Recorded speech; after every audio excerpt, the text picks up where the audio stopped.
Welcome to Achievers Educate. Once again, today we are going to do gravitation chapter for 10th standard also, for 12th also, for 11th also. This chapter is of utmost importance. Let us start with gravitation. Gravitation चीज क्या है? ये हमने पहले भी पढ़ा है, अभी भी पढ़ेंगे. Gravitation का नाम आते ही हमको न्यूटन बाबा की याद आती है. What is Newton? What is Newton? Newton Baba, the scientist Isaac Newton. There was an apple गिरा तो क्या हुआ? न्यूटन ने खाया उसको? नहीं खाया. क्या किया न्यूटन ने? न्यूटन ने लिया और बोला नीचे क्यों गिरा? वहां से ग्रेविटेशन को इन्वेंट नहीं किया है, डिस्कवर किया है. पहले से ही था ग्रेविटेशन. तो न्यूटन ने बहुत रिसर्च किया, ऑब्जर्वेशन दिया और finally what he said, Newton law of gravitation करके उसने एक लॉ दे दिया. क्या बोलता है Newton? Every body attracts every other body. कोई भी बॉडी को अट्रैक्शन होता ही होता है. ये अट्रैक्शन वाला ही लॉ है. रिपल्शन काम नहीं करता है इसमें. तो अट्रैक्टिव है law. Newton's law of gravitation में उसने क्या बोला कि देयर आर टू बॉडीज. एक बॉडी मैं लेता हूं स्मॉल m वाला मास और एक बॉडी में लेता हूं कैपिटल M वाला मास. बराबर है. अभी अगर इसकी सेंटर, फिजिक्स में याद रखिएगा, सेंटर टू सेंटर की डिस्टेंस होती है. तो सेंटर से सेंटर तक की डिस्टेंस इसकी समझो r है. कोई भी बॉडी में दो. This is a universal law applicable to all bodies. छोटा बॉडीज, बड़ा bodies. Huge as sun and the earth and the Pluto and the Jupiter. Small as छोटा बॉडीज. समझा? तो न्यूटन लॉ ऑफ ग्रेविटेशन बोलता क्या है? The force of attraction. अब ये फोर्स इसके बीच में भी है, फोर्स इसके बीच में भी है. ये दोनों के बीच में फोर्स एप्लीकेबल है. कितना फोर्स है? उतना ही फोर्स है. तो ये फोर्स क्या है? न्यूटन से it is proportional to the magnitude of the masses of the product. तो ये मास मतलब इनर्शिया पे डिपेंडेंट है. अगर हाथी बड़ा है और चींटी छोटी है, किसका मास ज्यादा है? हाथी का मास ज्यादा है. बट फोर्स दोनों के बीच में बराबर है. m इंटू m, हाथी इंटू मूंगी, डिवाइड बाय r स्क्वायर. ये इनवर्स स्क्वायर लॉ है. Force is inversely proportional. जितनी डिस्टेंस बढ़ेगी उतना फोर्स कम होगा. जितनी डिस्टेंस करीब आएगी फोर्स ज्यादा होगा. करेक्ट? तो let us continue. F is equal to capital G small m capital M upon r square. इसको बोलते हैं यूनिवर्सल ग्रेविटेशनल कांस्टेंट. इसकी वैल्यू क्या होती है? 6.67 into 10 raised to -11. इसके यूनिट्स क्या होंगे? डायमेंशंस आप खुद फाइंड करके दोगे. यूनिट्स निकालते हैं. G क्या होगा? F into r square upon m into capital M. F is Newton, r is distance is in meters. What is m? Mass. kg into kg square. तो ये G की यूनिट आ गई. कोई प्रॉब्लम है आपको? It is Newton meter square per KG square dimension. You will find yourself. पहला, it is applicable to all bodies in the universe. दूसरा, inverse square law. तीसरा, does not depend on medium. Medium का कोई भी लेना देना नहीं है. ना एप्सिलॉन है, ना म्यू जीरो है, कुछ भी नहीं है. Please note. तो it is medium independent. Newton's law of gravitation is applicable to all bodies irrespective of their shape and size. जितना फोर्स ज्यादा होगा उतनी बॉडी उसके इन्फ्लुएंस में रहेगी. एक एग्जांपल लेते हैं. आपको 50th फ्लोर से नीचे टपकाते हैं. आप अर्थ की तरफ जाओगे कि अर्थ आपकी तरफ जाएगी? आप अर्थ. ऐसा क्यों हो रहा है? Because earth is a bigger body. आपको ये भी बताता हूं कैसे. अब अगर force is m into a, बराबर है, दोनों के बीच में आग फोर्स बराबर का लगा हुआ है. F1 is equal to F2. ये याद रखना. फोर्स दोनों के बीच में बराबर है. बट कौन सी बॉडी किस तरफ जाएगी वो इंपॉर्टेंट है. वो हम लोग नोट करते हैं. इसका क्या है? ये छोटी बॉडी है. m1 इंटू छोटी बॉडी का एक्सेलरेशन में a1 लेता हूं. ये बड़ी बॉडी है, m इंटू एक्सेलरेशन a लेता हूं. अगर आप नोट करें, अगर मैं छोटी बॉडी का एक्सेलरेशन लेता हूं m upon m into a, तो आप देखो ये मैथमेटिकल पार्ट बहुत बड़ा आ रहा है। एम इज इन, समझो मैंने सन लिया, सन और अर्थ, सन का मास बहुत बड़ा है 6 into 10 raised to 30 kgs, 6 into 10 raised to 24 kgs earth. तो earth is a smaller body, hence acceleration earth का ज्यादा है टुवर्ड्स सन, इसलिए वो सन की तरफ जाती है। आप छोटी सी बॉडी हो, आपका एक्सेलरेशन टुवर्ड्स अर्थ ज्यादा, अर्थ आपको ज्यादा खींच रही है, वो इंपॉर्टेंट है नोट करना, तो इसलिए एक्सेलरेशन ज्यादा है। Is it okay? तो the smaller body is always under the influence of the bigger body. इसका भी अर्थ भी जा रही है आपकी तरफ, बट नेग्लिजिबल, हार्डली 0.0000, तो it is not counted at all. This is Newton's law of gravitation. Any problem? तो every body attracts every other body, यही ग्रेविटेशनल फोर्स का हमको यहां से आविष्कार होता है। What is gravitational force? GF. GF मतलब गर्लफ्रेंड नहीं, gravitational force. What is GF? Gravitational force. और ये जीएफ की वजह से बॉडी में वेट आता है, वेट। मास तो हर बॉडी में रहता है, बट वेट जीएफ की वजह, जीएफ जिसके पास है तो वेट आएगा, बराबर है? What is GF? नोट करो, जीएफ क्या है? Capital G M capital M upon R square, और ये वेट ऑफ द बॉडी। अगर मैंने mm कट कर दिया तो g की वैल्यू क्या हो गई? Capital G capital M upon R square. एक सिस्टम लेते हैं हम लोग, कौन सा सिस्टम लेते हैं हम लोग? अर्थ और मून या satellite. What is the satellite? Satellite is any body which is under the influence of the planet, जो प्लैनेट के इर्द गिर्द घूमती है। नेचुरल सैटेलाइट हम जानते हैं मून, सैटर्न की टाइटन वगैरह, हम अपने अर्थ की बात करते हैं moon.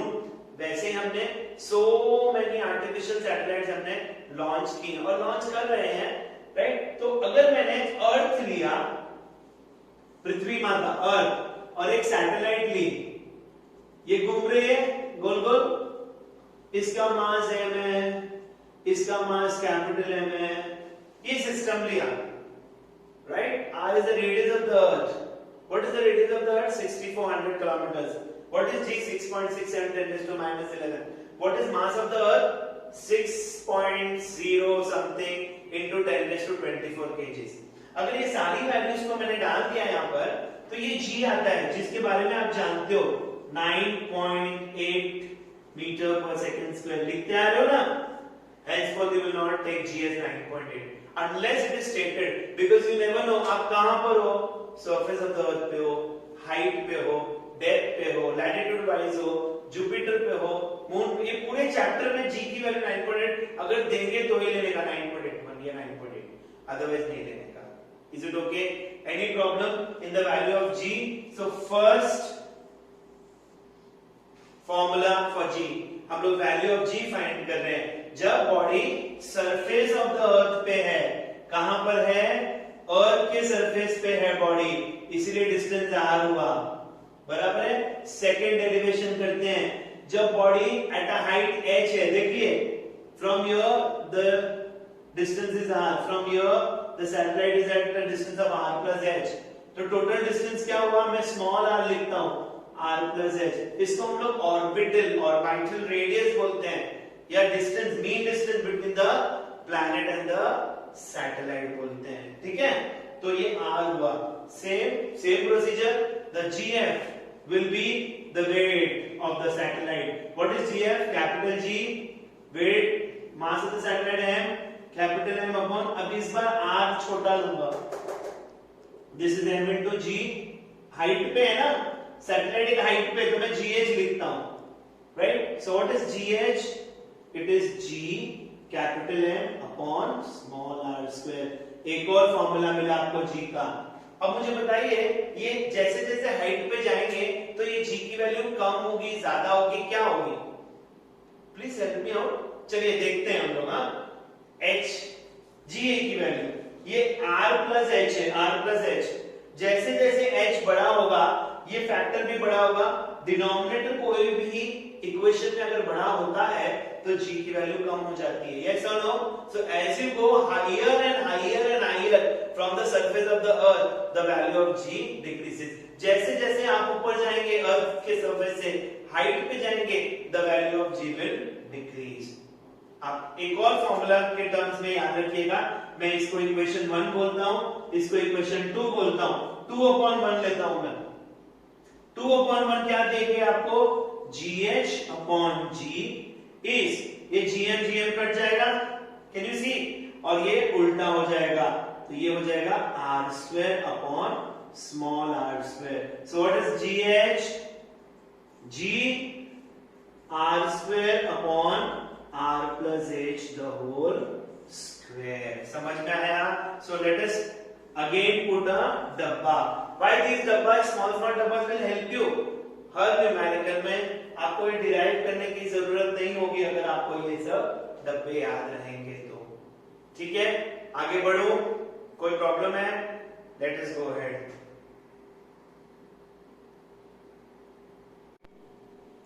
Let us continue our Kepler's law। What are Kepler's laws? See, initially earlier लोग सोचते थे कि सन यहां पर है और अर्थ गोल गोल चक्कर मारती है, सर्कुलर पाथ में घूमती है। बट लेटर ऑन धीरे धीरे जब कैलकुलेशंस फेल होने लगे तो Kepler, a great physicist scientist, इन्होंने बोला, दे अंडरस्टूड कि it is not the circular path which a satellite follows. तो केपलर अपने लॉज लेके आया कि पहला लॉ उसका है लॉ ऑफ व्हाट, ऑर्बिट्स। मतलब उसने बताया कि एलिप्स बना लो, एक एलिप्स मींस अंडा, ओवल, इलिप्टिकल, ओवलेट, जियोइड शेप, और इसके दो फोकस होते हैं। कोई भी फोकस पे सन रखो और प्लैनेट यहां पर रहेगा, राइट? समझो ये अर्थ है, जुपिटर की बात करें तो जुपिटर के लिए ये जुपिटर हो गया, got it? So law of orbit क्या बोलता है कि every planet revolves around the sun with sun as one of its foci. इसलिए आपने देखा होगा प्लैनेटरी मोशन इस टाइप का आता है ना, sun as one of its foci। तो every planet is moving in an elliptical path, not circular। समझा? Second, law of areas। वो क्या बोलते हैं, सपोज मैंने ये इलिप्टिकल ऑर्बिट लिया, सन को यहां लिया एक फोकस पे, और ये प्लैनेट लिया मैंने P। ये प्लैनेट एक महीने में यहां से यहां पहुंचा, तो इसने कितना एरिया स्वीप किया, इतना, समझो जुलाई के मंथ में। अब हम लोग जनवरी के मंथ में देखते हैं, ये प्लैनेट धीरे धीरे यहां आया और एक महीने में ये प्लैनेट यहां पहुंच गया, व्हाट इट, तो कितना एरिया, इतना एरिया। तो व्हाट केपलर सेज, ये दोनों भी एरिया सेम है। Kepler says the straight line joining the sun and the planet, दिख रहा है आपको, straight line joining the sun and the planet sweeps, झाड़ू मारना, स्वीप, ड्रैग करना, equal area in equal interval of time. आप देखो ये एरिया स्टीपर है और ये एरिया ब्रॉडर है, तो एरिया वाइज उसका मैग्नीट्यूड सेम है, इसको लॉ ऑफ एरियाज बोलते हैं। वापस रिपीट करें, what is the law of orbit, every planet revolves around the sun with sun as one of its foci. Second, law of areas, a straight line joining the sun and the planet sweeps equal area in equal interval of time। और तीसरा, third, इसको बोलते हैं law of periods. क्या बोलते हैं, law of period. पहले बोलते थे सर्कुलर ऑर्बिट में इसलिए t was proportional to r, which was wrong।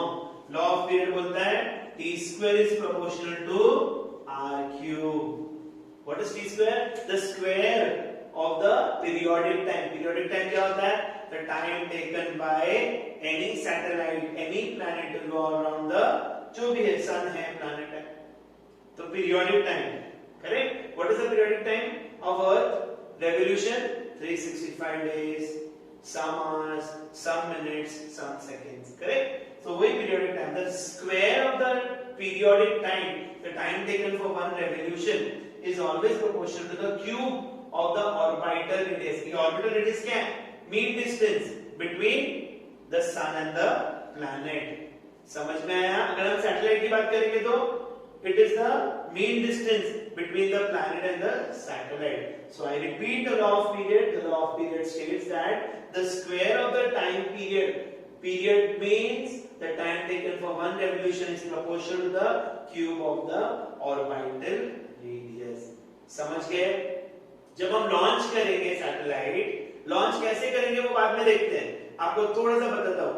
Satellite को हम लोग क्या करेंगे, अर्थ से ऐसे भेजेंगे कई सैटेलाइट, और फिर हम लोग इसको क्या किया, मैंने 90 डिग्री टिल्ट किया और फिर इसको धक्का देंगे, प्रोजेक्ट करेंगे, वेलोसिटी देंगे। इसको बोलते हैं हॉरिजॉन्टल वेलोसिटी। क्यों हॉरिजॉन्टल, हम नेक्स्ट टाइम जब लॉन्च करेंगे आई विल टेल यू। ये जो हॉरिजॉन्टल वेलोसिटी है इसका एक नाम क्रिटिकल वेलोसिटी हो जाता है। Critical, what is critical? Critical, last point, बस finish. So what is critical velocity? The minimum velocity of projection. ये कौन सी? horizontal. The minimum horizontal velocity of projection by which a satellite be projected from where? From the surface of the earth so that it traces a circular path. Circle में घूमे, अर्थ के circle में घूमे, उसको हम लोग critical velocity बोलेंगे। अब सर्कुलर पाथ आया, सर्कुलर मोशन के लिए कौन सा फोर्स चाहिए रहता है? किया है हम लोग ने, yes, centripetal force. Without centripetal force there is no circular motion. अब आप सैटेलाइट के अंदर घुस के उसको चलाएंगे क्या? नहीं, अपने आप चलना चाहिए। तो gravitational force will provide the necessary CPF, centripetal force. Centripetal force is a real force. So वो क्या प्रोवाइड करेगा? Necessary CPF. So let us start. What is critical velocity? The minimum horizontal velocity with which a satellite be projected so that it moves in a circular path. तो circular path के लिए कौन सा force चाहिएगा? Centripetal force. So GF will provide the necessary CPF. GF घुमाती है ना गोल गोल, centripetal force. What is GF? G upon R square. M is the mass of the satellite, M is the mass of the planet Earth. और centripetal force क्या है? mv square by r. चलिए mm cut, rr cut, क्या बचा? vc. vc is root of gm upon r. Is it okay? What is critical velocity? Root of gm upon r. कोई problem है यहाँ तक? लेकिन हम लोग क्रिटिकल वेलोसिटी अलग अलग फॉर्मूलेस यूज करते हैं। जैसे पूछेंगे आपको वैसे फॉर्मूलेस आपको देने पड़ेंगे। फॉर एग्जांपल, अगर आपको याद होगा, if you remember, can you remember the last lecture? g was what? g was gm by r square और gh क्या था? gm by r square। तो gm की जगह पे gr square डाल सकते हो आप। तो क्या आएगी आपकी value? vc will be equal to root of g r square by r। r square में से r में निकाल सकते हैं रूट में। ये वैल्यू डालूंगा तो vc is equal to root gh r square by r। r cut हो गया, तो vc is what? root of gh r। Any problem? तो जैसे जैसे आपको फॉर्मूला यूज करने को बोलेंगे वैसे वैसे हम लोग फॉर्मूला यूज करेंगे। कोई प्रॉब्लम है यहाँ तक किसी को? मीन डेंसिटी के फॉर्म में भी आप यूज कर सकते हो। कैसे यूज करोगे मीन डेंसिटी के फॉर्म में? When Earth is considered as spherical for all mathematical calculation. So sphere का वॉल्यूम क्या होता है? 4/3 pi r cube. डेंसिटी हम रो लेते हैं। What is mass? Density into volume. What is volume? 4/3 pi r cube. अब ये r कैपिटल लेना पड़ेगा आपको, स्मॉल r नहीं ले सकते। क्यों? हम प्लैनेट की बात कर रहे हैं, तो प्लैनेट का रेडियस r होता है। समझा? Let us put this value here. What you will get? Vc will be equal to Vc is equal to, can you see gm by r square? So it is root of g, m की जगह पे डालता हूं मैं रो 4/3 pi r cube upon r. Take things out if you want. It is 2r, r square में से एक r बाहर गया, root of अभी 2 बार गया, पाई बचा, रो बचा, जी बचा, एक आर बचा, R, right, R G rho pi upon small R. अगर आपको कैपिटल आर और स्मॉल आर के बीच की कोई वैल्यू डालनी है तो आप ऐसे फाइंड कर सकते हैं, and this is your final answer. Any problem with the critical velocity? I repeat, CPF will provide you the necessary GF, which is gravitational force. Okay? We stop here for today. Please subscribe, like, and please write the comments. Any questions if you have, please write in the comment box. I will be able to help you. Thank you so much.